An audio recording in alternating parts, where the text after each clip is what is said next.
안녕하십니까. 최경식의 신의진 TV는 생활에 필요한 정보와 화제의 뉴스를 칼럼해 드리고 있습니다. 오늘은 기소유예와 선고유예 어느 쪽이 더 유리할까 라는 내용으로 말씀을 드리겠습니다. 기소유예, 선고유예의 처분이 형사상 처벌을 유예하는 것으로서 죄를 지은 사람에게는 유리한 처분 등이라는 정도로만 알고 계실 것입니다.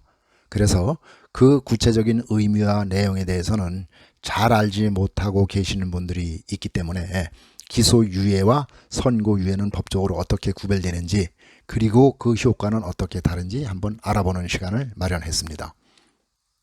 기소유예는 불기소 처분의 일종으로 피의 사실이 인정되나 형법 제51조 각호의 사항, 즉 범행의 동기, 수단과 결과, 피해자에 대한 관계 등 양형의 조건을 참작하여 소출을 필요로 하지 아니하는 경우에 내리는 처분입니다. 이것은 검찰 사건 사무규칙에 근거가 나와 있습니다. 그리고 쉽게 말씀드리면 범죄 사실은 인정되지만은 경미하여 재판에 넘겨 굳이 처벌할 필요가 없다고 판단하여 검사가, 수사기관은 검사가 기소를 재판에 회부하는 행위를 하지 않고 사건을 종결하는 것을 의미를 합니다.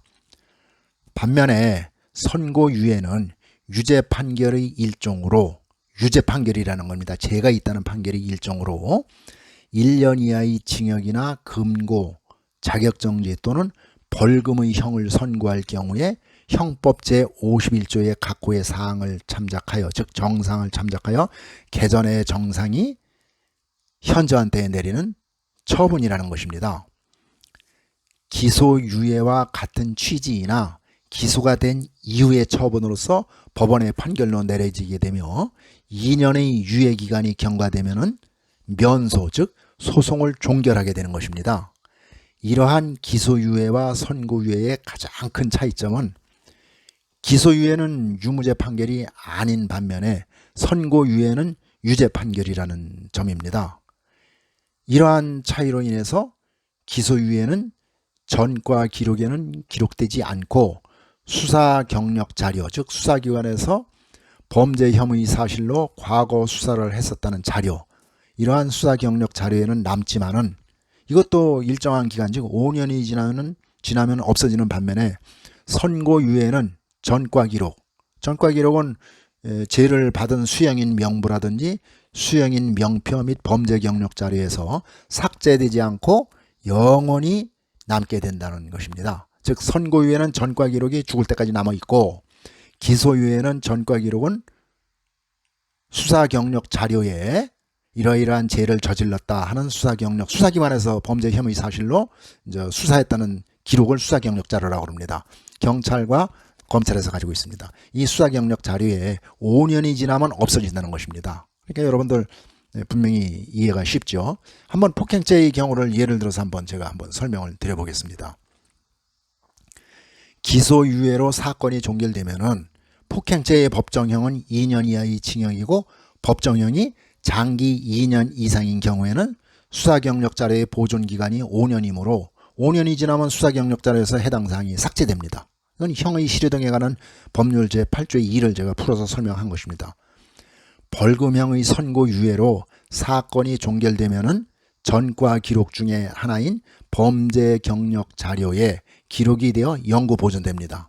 다만 자격정지 이상의 형이 확정된 경우에 기록하는 수형인 명부나 수형인 명표에는 기록되지가 않습니다. 흔히들 생각하시는 벌금형 이상인 경우에만 전과 기록이 남는 것이 아니고 선고유예의 경우에도 전과 기록이 남는다는 점을 아셔야 합니다. 또한 기소유예와 달리 선고유예의 경우에는 유죄 판결의 일종이므로 금고 이상의 형의 선고유예를 선고받고 그 선고유예 기간 중에 있는 경우에는 공무원이 될 수가 없습니다.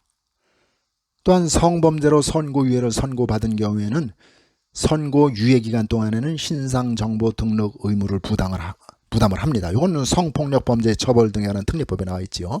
그리고 재범 방지를 위하여 지도 및 원호가 필요한 때는 1년의 보호 관찰을 받을 수도 있습니다. 이와 같이 선고유예보다는 기소유예가 보다 유리한 처분이므로 형사사건에서 무죄를 다투는 경우가 아니라면 기소유예를 받는 것이 최우선의 전략이라고 할 것입니다. 감사합니다. 오늘은 여기서 마치도록 하겠습니다.